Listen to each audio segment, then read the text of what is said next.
We're here! We've arrived! The name of that tune, or what it's called, is called Epic. And today we're going to talk about something that is epic. A truth in the market, a truth to all you people wondering, how the hell do you make sense of a market? What indicators should I use? What strategy should I use?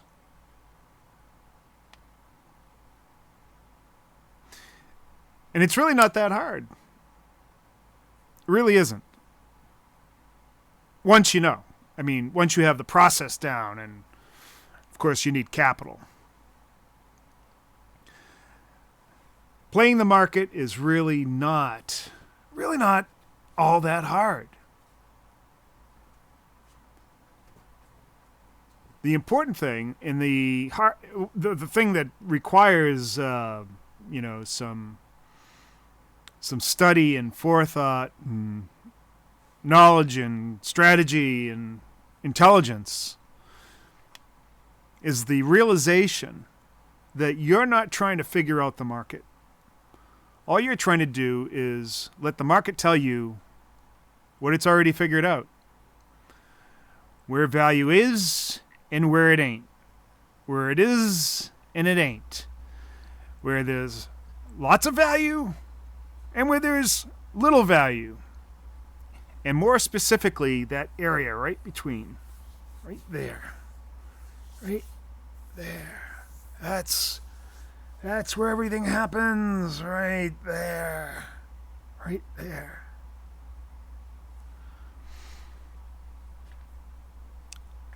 Yep. That's it. Then, of course, you have to put a few tenets under your belt. Realizations that keep you out of trouble. What's the process? Everyone wants to know the secret right away. Just forget all this other crap, Ernie. Just tell me how to make gold. Wish I knew. But I do know, what is the most likely thing to happen. The most likely thing to happen, if you're in a car and you're driving down the road and it's a straight road and you're going straight and you're booking it.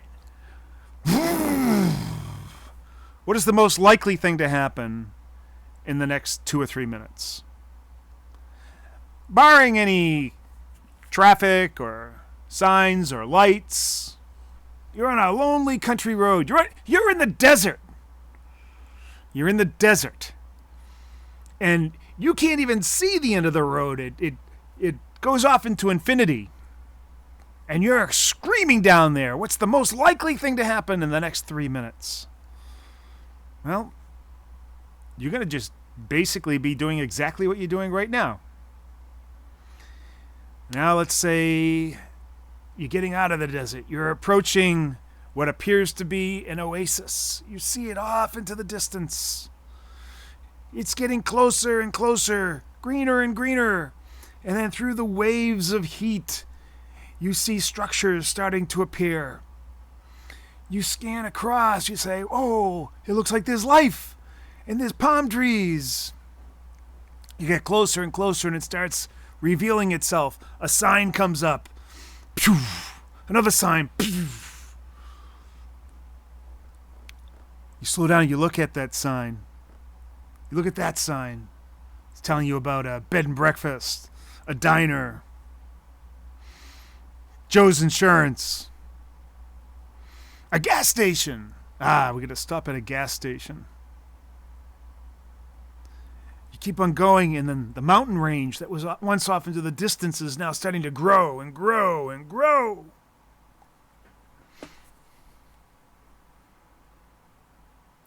And so then you decide, is that where I'm going? Am I going to stop at that oasis and then head back? Or am I going to go to the mountains where I know there's something there for me? Maybe do a little bit of searching. get in there and start cruising around, find some towns in the hills and valleys.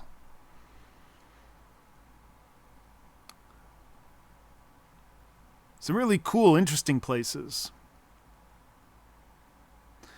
This is kind of like what the market is. It's what the market is all about. It's these hills and valleys, these hot tundras that are just deserted. You don't want anything to do. Just zip by them until you get to those hills and valleys. Same thing when you're coming out of the hill.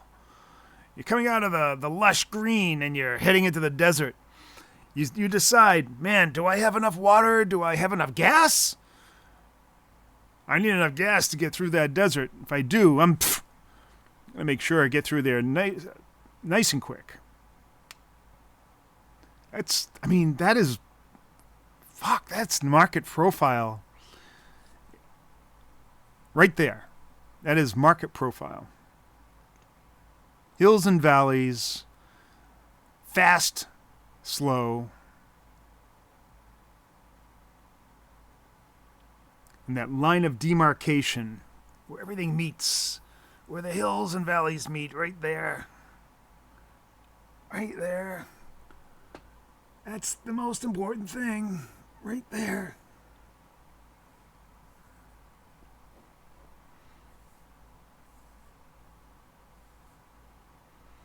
That's the launching off point. That's where you turn around, zip through. But there's nothing really on that edge. Or you're heading into an area where you think that there's nothing. There probably is nothing, just jackrabbits and roadrunners, a few lizards, a couple of big-eared, tiny little mice you see once in a while. Other than that, there's nothing.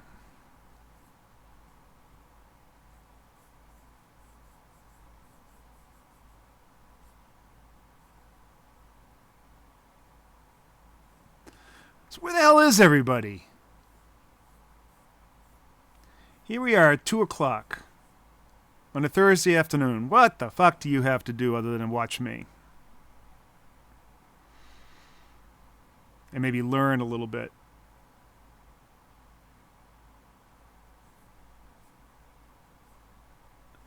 "15 people. What do I need to do?" So back to this whole thing with market profile, finding trades. I mean, everything that I just said is, that's the feeling that I get. I look at areas of consolidation. I see really a great deal of opportunity. When we get near that edge, I see opportunity.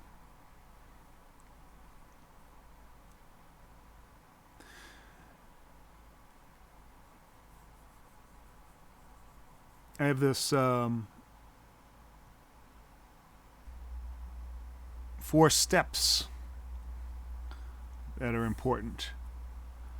These are the 4 steps, 4 primary steps that you do in your analysis. And finding value, finding profitable trades. First, know your market. The macroeconomic and macropolitical influencers. Then identify short, medium, and long-term direction. Take a multi-time frame approach. Identify high probability chart and candle patterns that will help you determine direction, determine your bias, either bullish or bearish. This number 1 will feed into this as well, right? This is your fundamental knowledge that is kind of driving this, that allows you then to kind of model it and then see if this all makes sense. Go to your volume profile. Map the structure. Once you've determined your direction, the speed at which you're going, and the likelihood that you're going to get from A to B, Find out what the trip is going to be like with the structure. With the structure. Use multiple time frames, because the bigger time frames, all that stuff that had in the past, that has influence over the here and now. And then once you've done that, chart the most likely path. Well, you should do both. You should chart both the most likely and the least likely. Most and least. Actually, what I'm saying here is chart a bullish path and a bearish path. One will be more likely than the other based on this stuff. This will be behavior. This is direction, intensity of direction. This is behavior once the price moves over the structure. All these three things are telling you how to do this. You can sit there and you can map out trades for the next few weeks this way. I'm letting that sink in. Let's let that sink in.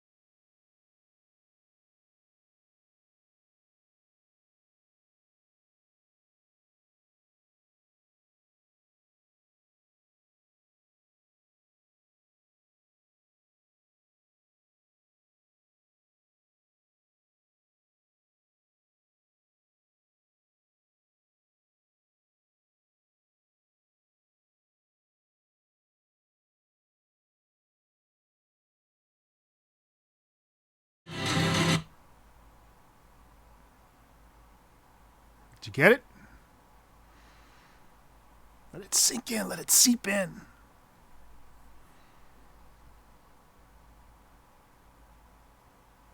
I mean, there's a lot there. There really is a lot there. I mean, it's 4 simple steps. I mean, I've kind of trivialized it. But, you can get as deep into this as you want to. A lot of people look at this and they're intuitive. And they see it. They see it in their mind's eye. It's not that hard. They just get it. Other people have to be more, tactile and involved. They have to feel like they're in the crevices before they get it.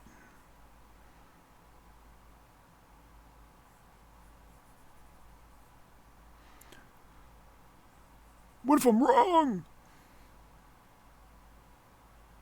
What if I'm wrong? Should you have to lose sleep if you're wrong? No. You should never lose sleep if you're wrong. Ever. We can't hear you when you move the PowerPoint picture.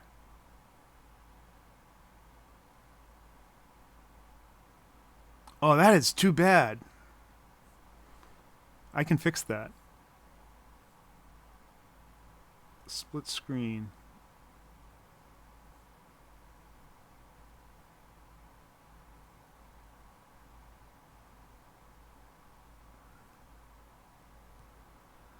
Huh. I have the audio input capture for the split screen right there. Are you saying you can't hear me when I'm doing this? Are you saying you can't hear me when I go to the split screen? Or when I go to... No, we didn't do that. This also has the audio input.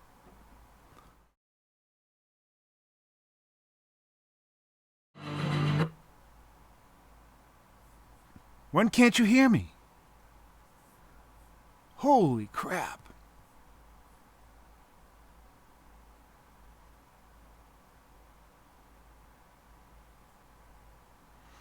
So Nathan wants to know, do I go into the 4 steps in more depth into the on-demand course?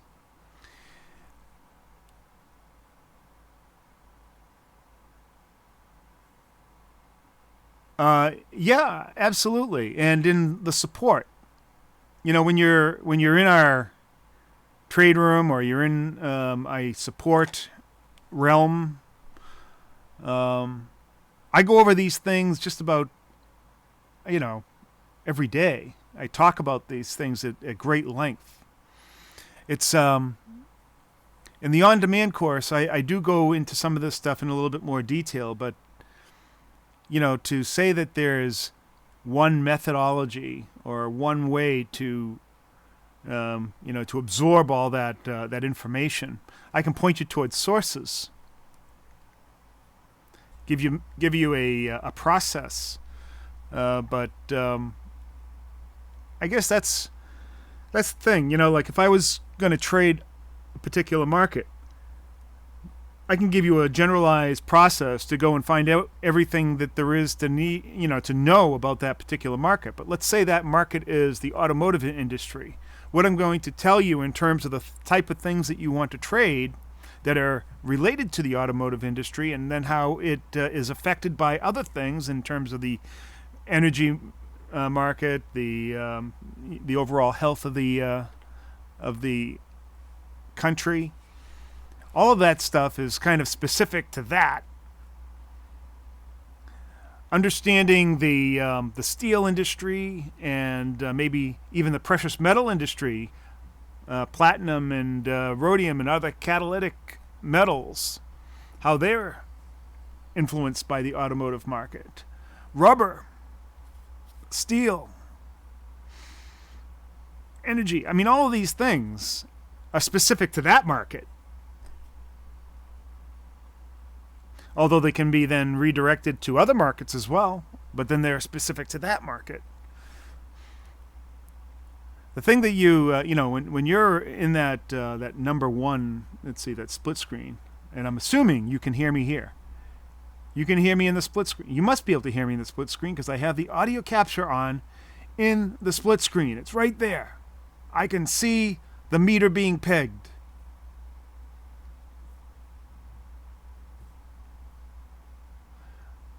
When you said, let it sink in, you disappeared from the screen for a while. Of course I did. And I brought up the epicness. That was for dramatic effect. Did that not come through?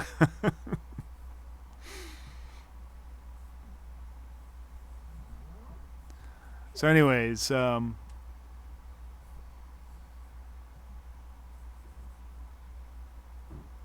awesome. See, there's the other thing that the texting is in real time, but the video is not in real time. For me. For you it may be, but not for me. It's kind of weird. It's like a 20-second delay.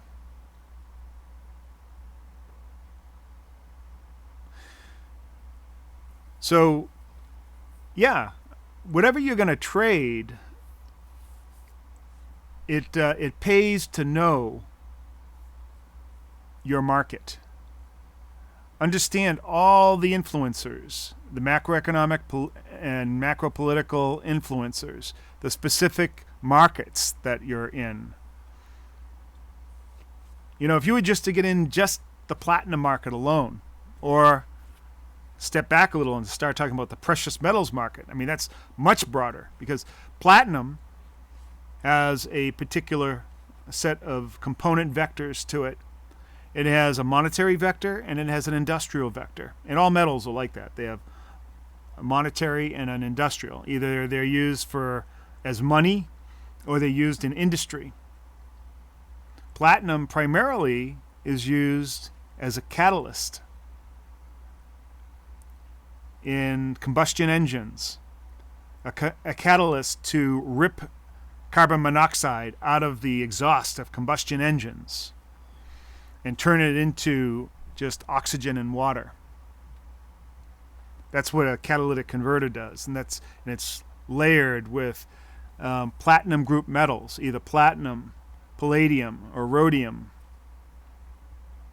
But platinum is also used to create bullion that people invest in.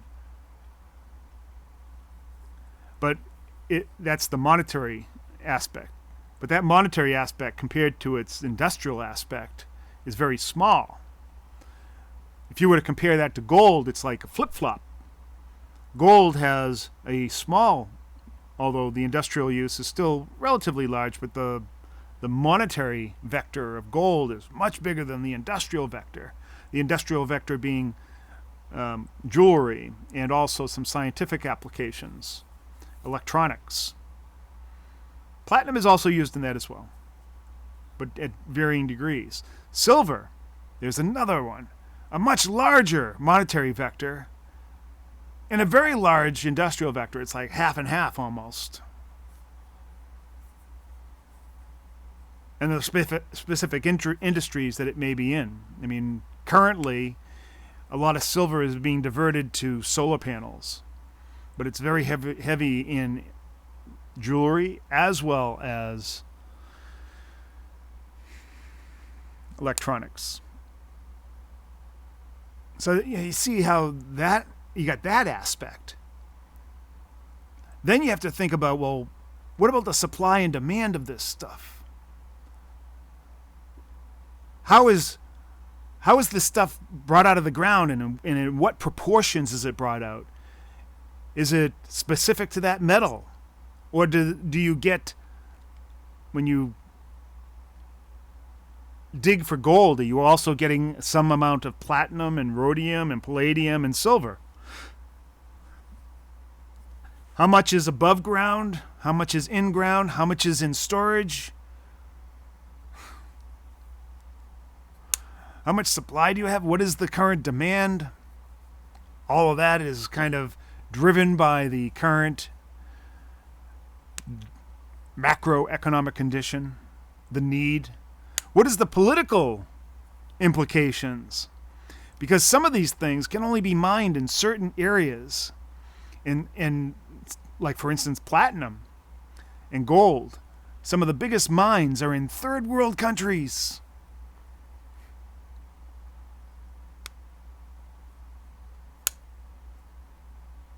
So both economic and political can affect its supply. It's so complex. So when I say know your market, that's what I'm talking about there. I'm saying know your market. Right there! See? It's okay, it was just me.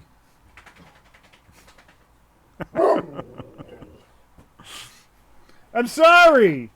It was just me. Yes, I'm sorry. Yes, it's okay. Hey, girly. It's okay.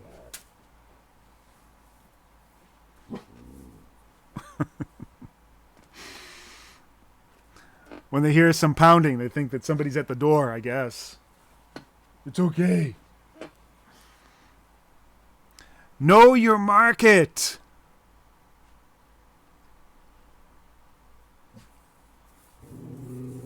And there's so many markets that have depth, way more depth than even just what I talked about there with platinum group metals, precious metals. There's huge depth in that market.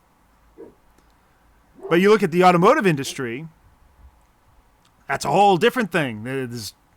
It goes way beyond that. Or the housing industry kind of overlaps. Housing industry, there are other types of metals that they're interested in, like copper and lead.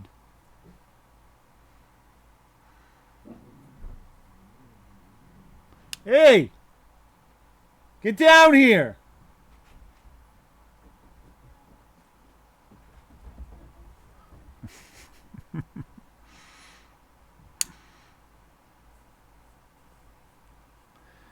So once you've got all that done, that to me, that know your market is like, 60% of the way there.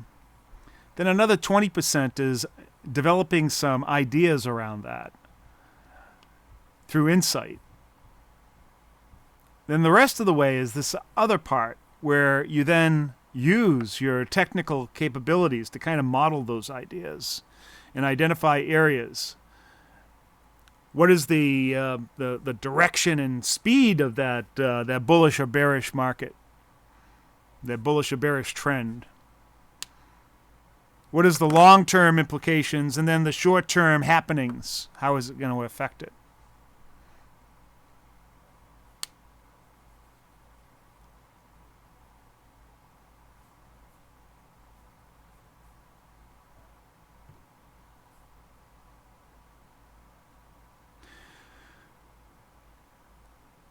Nathan says, for someone who leads a busy life, it would serve them to trade only a few things then, if they are to be extremely familiar with the market traded. Maybe you're just not organized enough, Nathan. I mean, that actually, that is one of my next projects here, is to start a productivity channel where I talk about, imagine that, doing all this stuff, plus 3 businesses, and then going off and starting another one. How do you do that?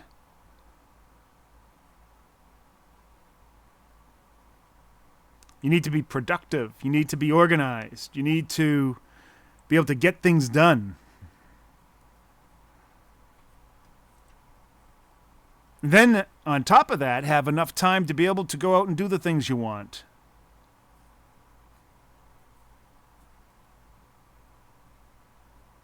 Can we find a report on the CME website?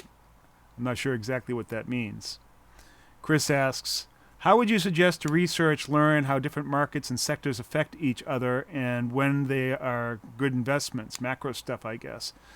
It's just an awareness. I mean, you just do it. You're interested in a particular market? Look, if you want to become a trader in certain things, like commodities, start with one commodity for a month, then go to another one, and then go to another one, and then go to another one. Once you've felt like you got some, basic knowledge of those, if one of those markets really interests you, get into it deeper, to the next level. Deeper, deeper, and deeper.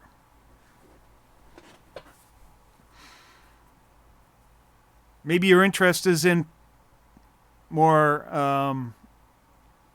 monetary things or interest rates, or maybe you're into the manufacturing side, maybe you're into the housing side, maybe you have a propensity towards one of those areas because of your life situation, past jobs.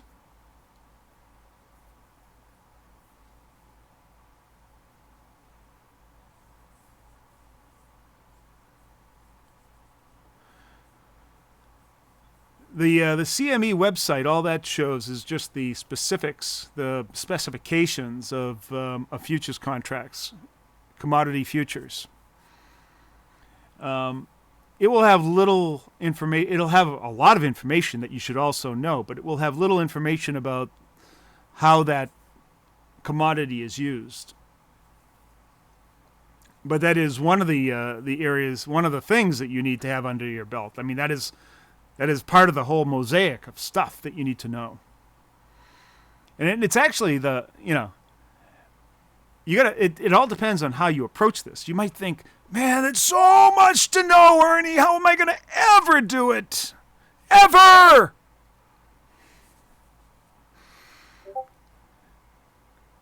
When you think that way, that means that you're just not ready. You're just not organized. You're just not productive. So maybe that's what you need to concentrate on, being productive.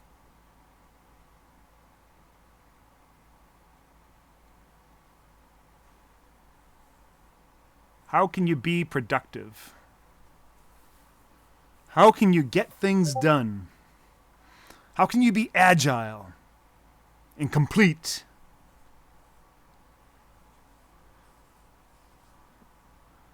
So if knowing your market is 60% of it, how does that relate to the AI service? Are you required to research every trade presented as it does for us? And see, the AI service, from our point of view, we've done all the work, right? We came to a realization that we could present a service that could be a great help to traders as either as part of their trading activity or even the majority of that trading activity.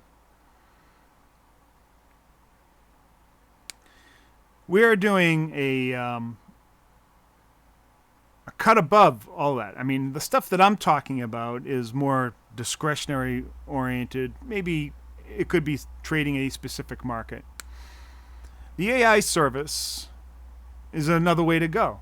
You know, there are lots of ways that you can approach trading. The AI service, the AI setups, I look at as a great tool, a black box tool. So it's like in my own life, I have a bunch of different things that I do. I have this education service. I have the AI setup service. I have other things outside that you don't know about that I do. And now I'm going to start another thing. All of these are like businesses that bring in streams of income.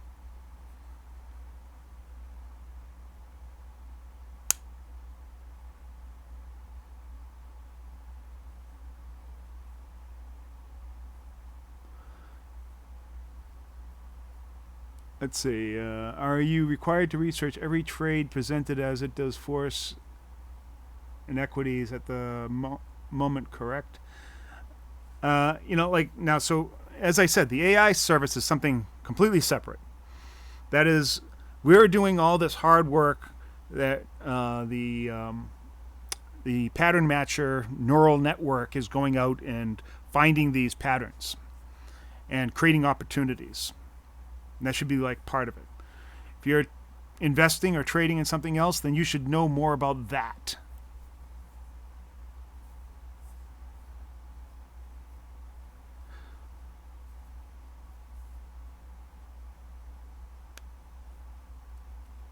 Well, yeah, the AI, I mean, see, that's the problem, Nathan, is that everyone thinks that, whatever they do, that's it. There's just one thing I do, and I just concentrate on that. And that's okay, but that's leaving you exposed. You should have multiple things that you do. You can start with one thing and build it up, get it going, automate it as much as you can, start another thing. The real goal is to get as many streams of income going as you can. Some that you have to tend to, hopefully some that will be passive. And then use that income to pay your bills and build your wealth. So looking at the AI setups, I mean, that, and saying, that's it, that's all I'm about. That's not it. It's a really good piece, and it provides passive income for us. There's some active management of it that we have to do. And then once you get that and enough customers, it's moving on its own for the large part. I mean, we need more customers, obviously, but we're working on that by developing relationships with introducing brokers.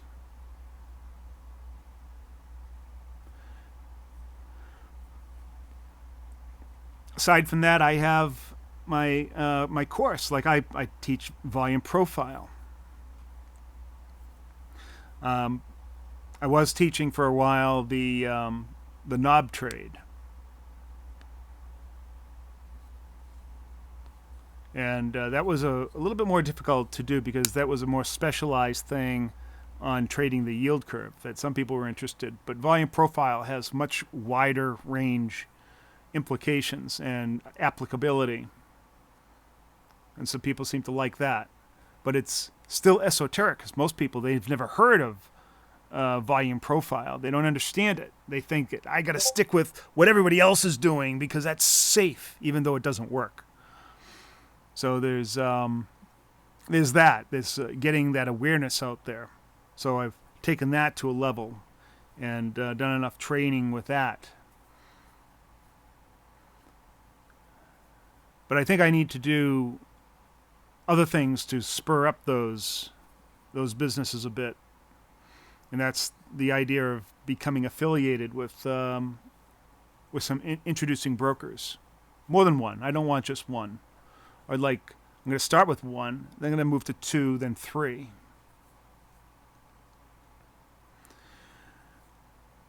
The other thing that I'm doing, because, managing all of this stuff takes, pretty good focus and the ability to be able to be productive. I've practiced that all my life. I mean, I've been a process expert. That's what I did. I did business process, technology management, consulting. And in software and electronics and whatever, technology. But that was for like big enterprises, not for myself, not for an individual, but all of that stuff scales really nicely. And I've used, various techniques and courses and other methods, strategies like getting things done, for instance, the GTD method, making lists, lots of lists. But I found it cumbersome. And I thought, well, geez, maybe I could take that agile methodology, Toyota production process, Kaizen, Kanban, good change, and put it all together into a personal methodology, something that I could teach people, because that's essentially what I do. And so that's what I'm doing. I'm putting that together too. That's going to be the next thing. I think that will help a lot of people. Then if I can, create a website, a podcast maybe, and a course, a little ebook. Let's see how that works. Another stream of income.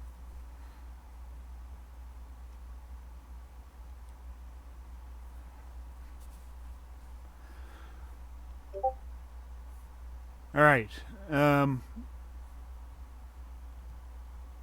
So today's market, we can take a look at that. Ooh. That needs to be fixed.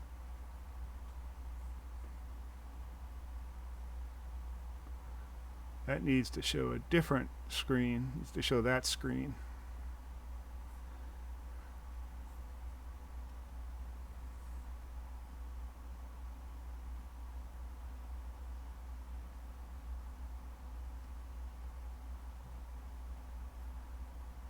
We could fix that even better. We could make that like that. There's no need for you to see all that other crap.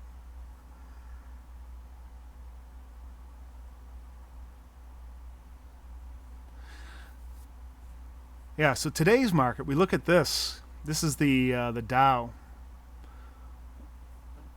I suppose we could look at Bitcoin and say, bullshit.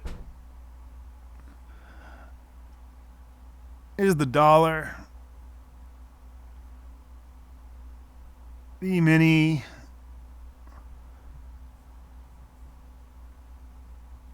How about we look at oil?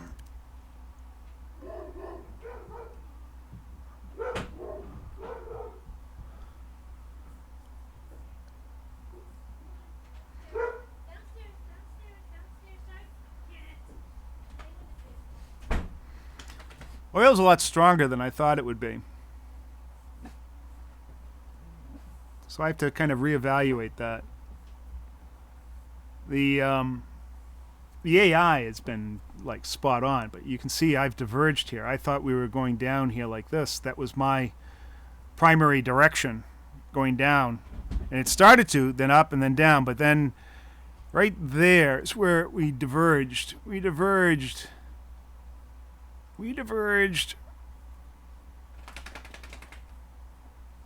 right here.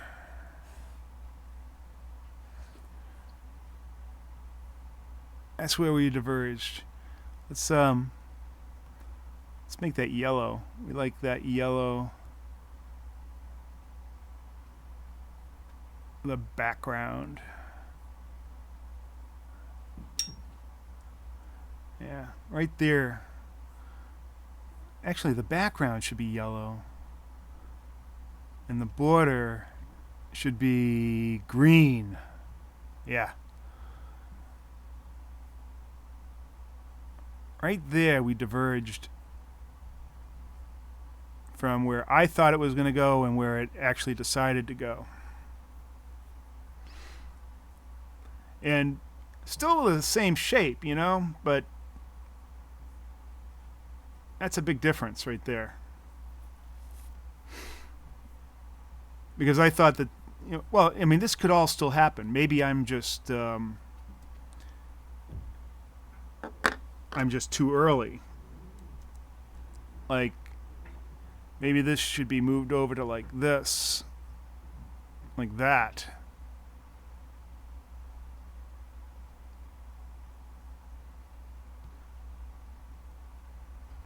So this is an alternative path.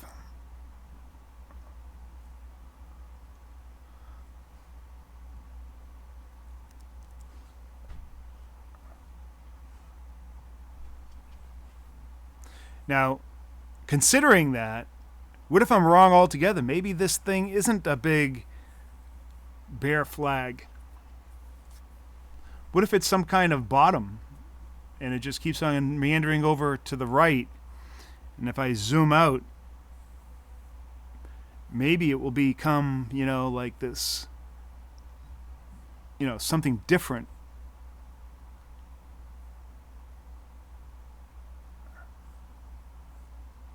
But from there, it sure looks like a bear flag, doesn't it? I mean, it just doesn't look that, you know. I still think I'm right, or that could be a V bottom.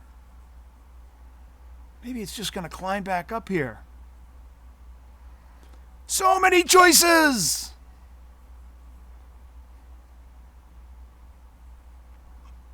But I look at this, and there are two competing things to saying that oil should be going up or down. One is that, well, yesterday we have a lot of bullish pressure on oil because the EIA report, the Petroleum Status Report, showed that there was 8 million fewer barrels of oil in our strategic reserves than we thought there were going to be in this past week, which means that in the past week we consumed 8 million barrels more than we thought. All right? I mean, that's a big difference. That means that, you know, cars and machines and planes were chugging at a much faster rate than we thought, consuming that energy. And that's good for the market. And, you know, that has implications. And so is that enough that it can move up there? But then there's another political implication here. The Trump administration looks at high oil prices as like a tax on people. And they want that tax to be as low as possible. So they're ordering and making it easy for oil refiners and oil rigs, miners, and others to produce more oil and to pump up, to top off the strategic reserves. Just put more in there and try to keep the price down. And as you know, right now, in doing that, the United States has become the #1 exporter of oil on the planet. So we're in some very interesting times.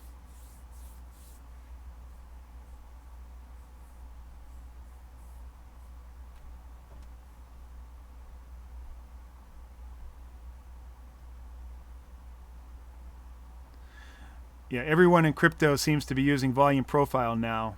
I think it's because of me. Because I showed Tone Vase and then he's spreading that around. I'm not getting any of the accolades. Iceman, I have 3 small businesses and find it hard to get organized in investing. So I'm just dumping cash into Apple, IBM, and AT&T. I have no idea why I'm buying them.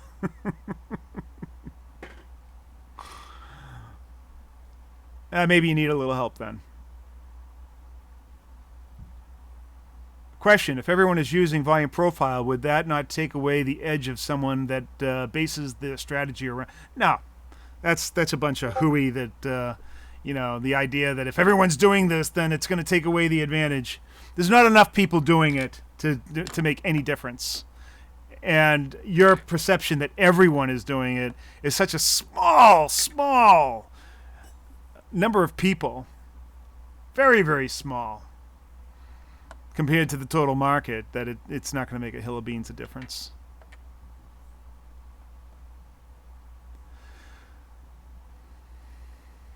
Does the daily chart for the ES look like a rounding top?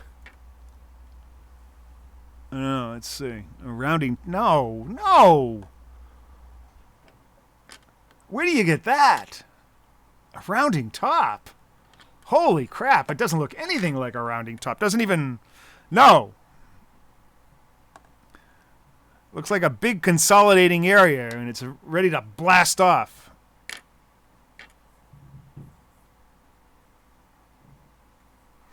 Anthony, how you doing? What does the AI setup say for oil? Well, it says something new every day. It depends on what the pattern it finds. All I know is that the AI setups has been right on oil like 9 out of 10 times over the past month, at least.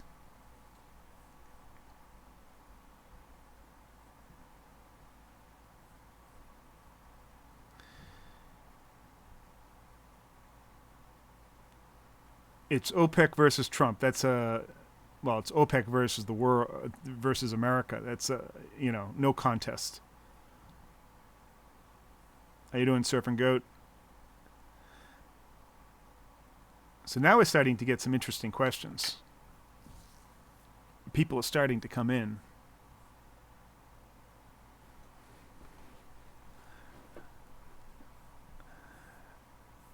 So yeah. There's a lot going on out there.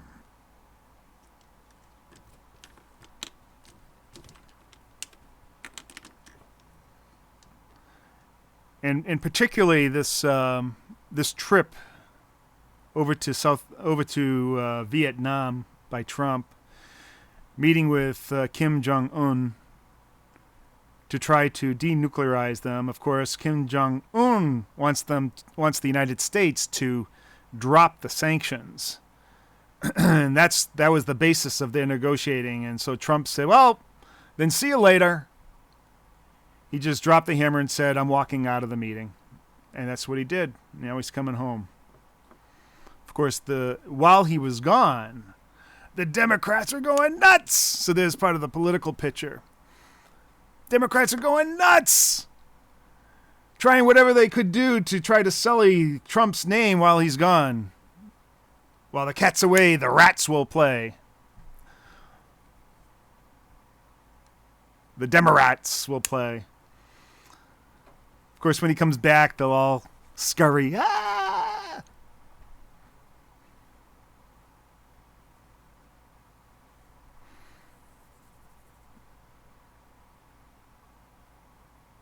I had some inside info that, here we're talking trade and other things that deal with the budget and so forth. And, of course, the chair of the Finance Committee is Maxine Waters, and she was a no-show heading up any of those meetings. Instead, she spent all her time cheering on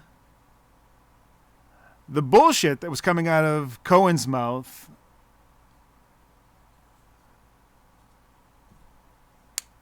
It's just unbelievable.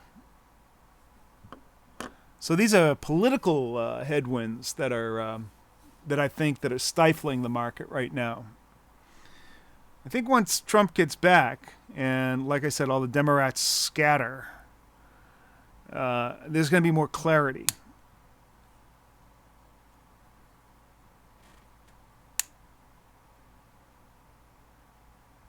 and then the market will take off. Now, I've talked about this a little while ago. I said that just a few days ago that very soon. I didn't put a time frame on it. I didn't know this week, next week, but very, very soon. I believe that we're going to be reaching for all-time highs, and we're almost there. We're within just 1% or 2% of it. We're right there. Right there. Here, I'll show you. Right there. Look at that.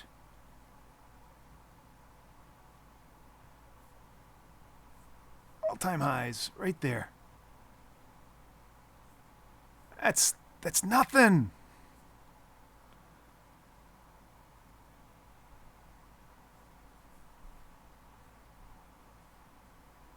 Almost there. And there's nothing really, there are no headwinds here. There's nothing preventing us from going up. Everything's going great. There's no reason why we should pull back unless some political crap comes down the pike. But I don't see that happening. Of course, the Mueller report will be released soon, and I doubt that that's going to be released to the public. I'm sure that I heard that Schiff, Representative Schiff, is going to subpoena Mueller to try to get him to spill the beans on what's in the report. I think it's going to be a big nothing burger. They want to do whatever they can to damage Trump. And that's the only thing, I think, that is actually going to provide any headwinds. But, man, look at this move off of this panic bottom. It just came off here like gangbusters. I don't know what will stop it. Now we're getting into thinner territory. You know, it came through this big, thick area with really no problem. And now we're going through this thinner area. To me, it looks like we're going for all-time highs. Could be wrong.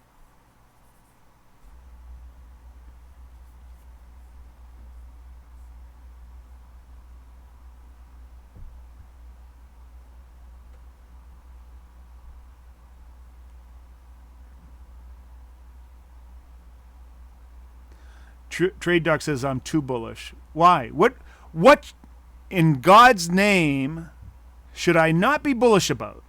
Please, just tell me. I am trying to, I do the analysis. I look at the market. I'm looking at, where we are. What are the headwinds? What are the tailwinds? The tailwinds are way, way bigger than the headwinds. And now we're heading into a thin area where it's easy to traverse. Where am I going wrong? Are you planning on offering an auto-trade version of AI setups in the future? No, it cannot be auto-traded. At least not in its current configuration. There's just no way. Because let's say that it's like this. The AI is actually it's a system. It's a neural net. It's a pattern recognition machine, but it really requires a lot of human assist in order to get the stuff out of it. We need to query it to get the stuff out of it. And that querying is a rather complex process. And so I don't see any way really to make an efficient automated system out of it. Michael Jones, when the market is between two large nodes consolidating, how do you decide your direction or entry and stops? Well, you have to have some kind of bullish or bearish bias. That's how. So either you think it's going to go up or it's going to go down. If it's 50-50, then choose one or the other. What difference does it make? But if it's, say, 70-30, you think it's going to go up, then you choose up. If it's 70-30 going to go down, then you choose it's going to go down based on that big picture analysis that you have. It doesn't matter that it's between two large nodes. They don't have equal weight. it's in the context of the bigger market.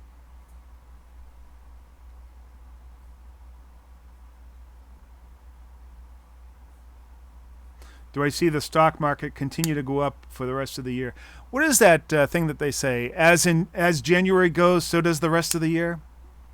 Anytime that we have an uber strong January and February,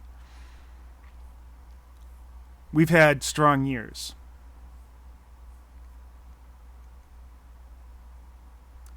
Iceman says, I agree, we're going up. So just having money in the market is good. I think what you said and the AI mentor are trying to teach us is how to maximize every dollar by trading the swings. Oh, yeah, absolutely. The idea is that you don't want to keep the money in the market. You want to keep it in as little as possible. So using a system like this, you can pick points and only put a small amount of money in and still get the kind of return that you're, without having to put it all in there and risk it all. That's the advantage of the AI setups. That you can get, let's say it's the same return of you putting everything in, and as opposed to only putting 10 or 20% in. You get the same or better return by putting 10 or 20% in as you do by risking it all. Which would you rather do? Well, you say, well, the result's the same. No, it's not. There's a difference in risk, because if the whole market goes down, then you suffer with the whole market by having it all in. If you're only putting a small portion in, if the market goes down, you could be making money on when it's going down too, or you could be out of the market. So it's your exposure.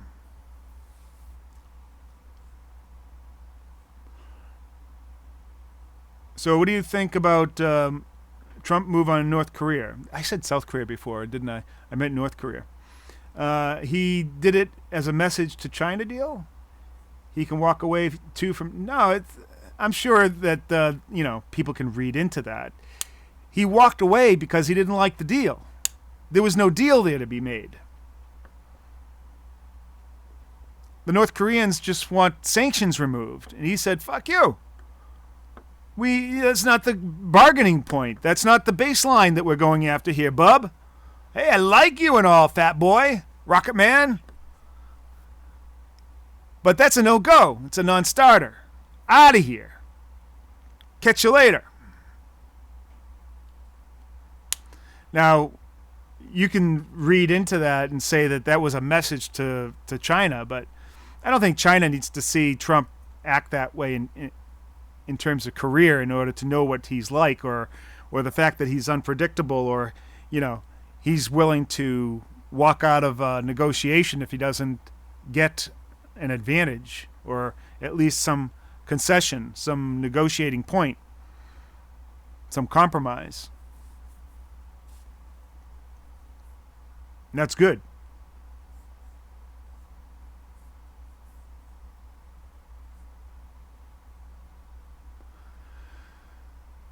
All right. So now we're heading up on to an hour into this show. As you know, I like to keep it to an hour. There's so many things to do. I need to get to work on this secondary business. If you are interested in taking the volume profile course, I will hold one this weekend. If I get 2 or more people, I will hold it. I will provide you with a special opportunity, and that is I will add to that a 1-hour individual coaching session. Go to traderofutures.com, sign up for the volume profile, and we'll see you next video.